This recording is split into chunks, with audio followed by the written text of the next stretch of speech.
Bom dia, mais uma vez juntos para estudarmos a palavra de Deus. E o texto de hoje é Marcos capítulo 8, do versículo 1 até o 10. Vamos orar.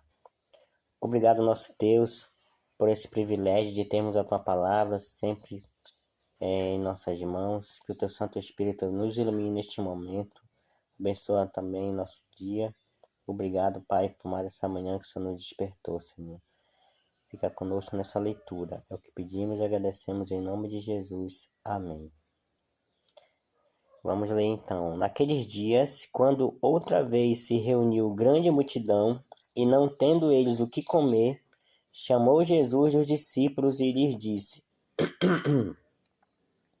Tenho compaixão desta gente, porque há 3 dias que permanecem comigo e não têm o que comer.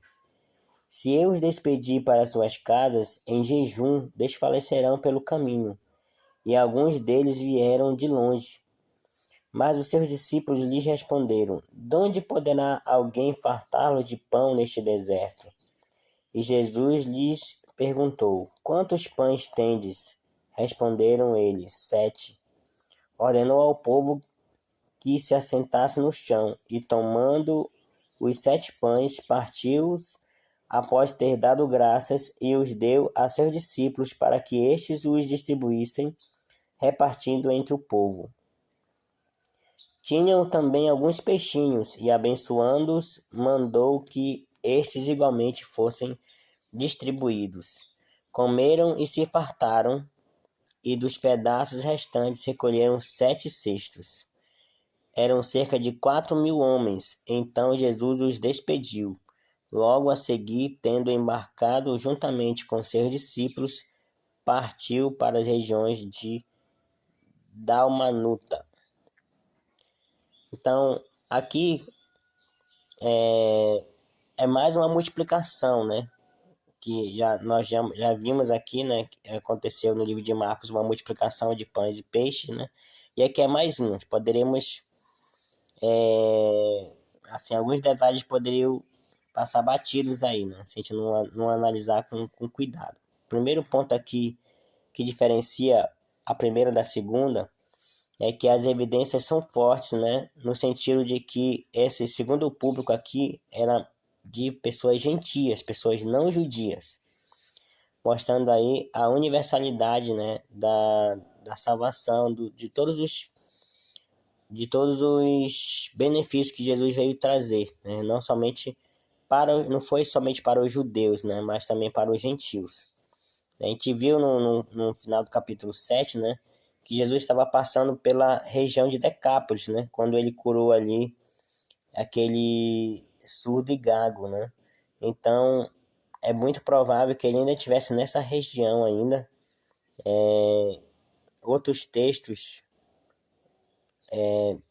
dos evangelhos deixam uma evidência nesse sentido, né, de que ele estava realmente numa região majoritariamente gentílica, né, formado por pessoas, em sua maioria, gentias. Outro ponto aqui, né, é a compaixão de Jesus novamente, né? Aqui Jesus esteve com eles durante 3 dias e agora eles não tinham mais o que comer. Então provavelmente eles já deviam ter levado merenda, alguma coisa, né? Mas acabou, né? Não tinha mais o que comer. E agora ele estava com pena de deixar eles voltarem para casa, né? O caminho era longo e sem comida, né? Podiam até desmaiar pelo caminho de fome, né? E os discípulos, veja como a nossa memória às vezes é curta, né? Eles já tinham presenciado Jesus multiplicar pães, né, peixes, alimentar uma multidão de cerca de 5.000 homens, sobraram 12 cestos cheios e muitos outros milagres que Jesus tinha feito, mas em especial uma outra multiplicação, né, que Jesus já tinha operado. E eles ainda continuam com a sua incredulidade, né, podemos dizer assim, né, porque olha só que eles responderam para Jesus: De onde poderá alguém fartá-los de pão neste deserto? Aí novamente Jesus fez a mesma coisa que fez na primeira vez, né? Perguntou para eles: quantos pães tendes, né? Ou seja, Jesus, ele quer que nós olhemos, né, nos nossos recursos, o que é que nós temos. Isso é uma lição para a igreja hoje, né? Às vezes a gente vê que a obra de Deus, ela necessita de dinheiro, necessita de recursos, e a gente fica às vezes perplexo diante de tanta necessidade da igreja, não somente questão financeira, às vezes também questão os recursos humanos também, né? Às vezes precisa de líderes, precisa de, enfim, de muitos recursos em muitos sentidos, né? E a gente fica às vezes perplexo, né? De onde vai surgir, né? Todos esses recursos.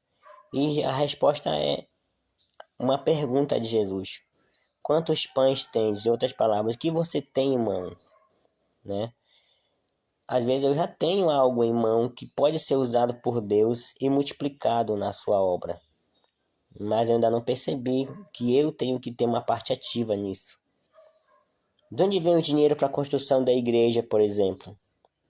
Vem do bolso dos próprios membros, né, que adoram ali naquele lugar, né? De onde vem os recursos humanos, ou seja, quem são as pessoas que vão liderar as próximas gerações, enfim, somos nós mesmos que já estamos aqui sendo treinados, ensinados. Então, às vezes a gente fica, parece que cego, né? Diante de uma realidade tão óbvia, que Deus requer de nós mesmos os recursos que Ele vai usar na sua obra. E se nós entregarmos com fé, né, com o mesmo espírito que Jesus tinha, né, de compaixão para com as pessoas, as quais Ele veio salvar, Ele vai multiplicar. Então, agora vem o versículo 6. Ordenou ao povo que se assentasse no chão e, tomando os 7 pães, partiu e, após ter dado graças, os deu a seus discípulos para que estes os distribuíssem repartindo entre o povo. Então aqui eu vejo uma lição de ordem, de organização, né? E também uma lição da nossa da fonte do nosso poder, da fonte dos recursos que Deus sube para a sua igreja, principalmente os recursos espirituais. Então a organização aqui, Deus te mandou se assentar no chão, né? Sem tumulto, sem briga, né? Sem correria. E ele distribuiu para os seus discípulos, e os discípulos distribuiu para o povo. Então veja só, eu como instrumento de Deus, como mensageiro de Deus, primeiramente tenho que buscar em Cristo, para que eu possa levar ao povo. Veja essa ordem tão importante. Então eu tenho que ter comunhão. Por exemplo, existe o culto familiar, em que os pais se reúnem, né, com as crianças e passam ali uma, uma lição, né, para eles, uma lição espiritual. Só que eu pergunto, né, de onde vem, né, esse recurso espiritual que você vai tirar, né, para você levar para o seu filho? Antes de você entregar para seus filhos, né, você tem que buscar na fonte você mesmo, né? Então é importante, né? Seria ideal. Então eu entendo assim, né? Algo que ficou na minha mente. Eu entendo que não devemos passar para as crianças, né, o conteúdo espiritual pela manhã antes de nós mesmos, como adultos, buscarmos o nosso conteúdo, que é diferente, né? Então nós buscamos na fonte, depois levamos esse alimento às outras pessoas. E aqui, após ter dado graças, os deu a seus discípulos, né? Aqui a gratidão, né? Então, quando nós somos gratos, né? Nós passamos a ser mais generosos. A gente começa a ver que Jesus já nos abençoou, Deus já nos abençoou. E aí nós vamos começar a abençoar mais as pessoas. Porque a gente não fica esperando só que as pessoas dê primeiro para que a gente possa retribuir. Não. Deus já nos deu. Quando a gente tem a percepção que Deus já nos deu, fica mais fácil a gente também fazer a nossa parte. Tudo que nós damos para alguém, porque Deus já nos deu. Deus já colocou a nosso dispor. Então, Deus não está pedindo que você dê o que você não tem. Foi algo que Ele já te deu. Então, seja grato pelo que você já tem. Aí você vai ver que você tem condições de ajudar mais na obra de Deus. E aqui o número 7, né? O número 7 também é interessante, porque na primeira multiplicação foram 12 cestos que foram recolhidos, né? Daqui do que sobrou, né? E aqui nessa segunda foram 7. Então são dois números muito simbólicos na Bíblia. O 12 representando o povo de Deus, né? 12, as 12 tribos de Israel, os 12 apóstolos, né?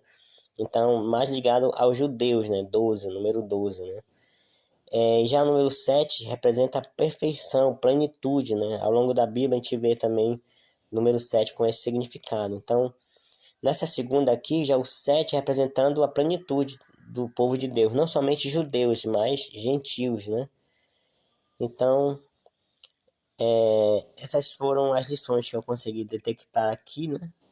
E você também pode ter encontrado mais lições aí importantes para compartilharmos. Vamos orar. Obrigado, nosso Deus, pelo privilégio que temos de ter a Tua palavra, de estudá-la, de entendê-la. Mesmo que não consigamos entender totalmente de uma vez, mas aos poucos o Espírito vai nos revelando. E somos gratos porque a cada dia o Senhor nos dá essa bênção, Senhor, esse privilégio.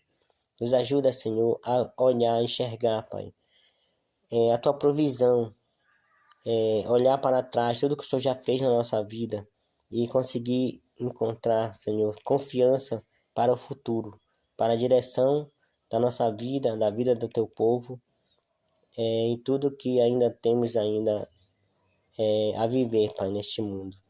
Nos ajuda, Pai, a ser mais gratos pelo que o Senhor já nos deu, para que assim possamos ver que temos sim condições de ajudar mais na Tua obra, ajudar pessoas que são muito mais necessitadas do que nós e termos fé, Pai, para entregarmos nas Tuas mãos e saber que o Senhor vai multiplicar, Pai.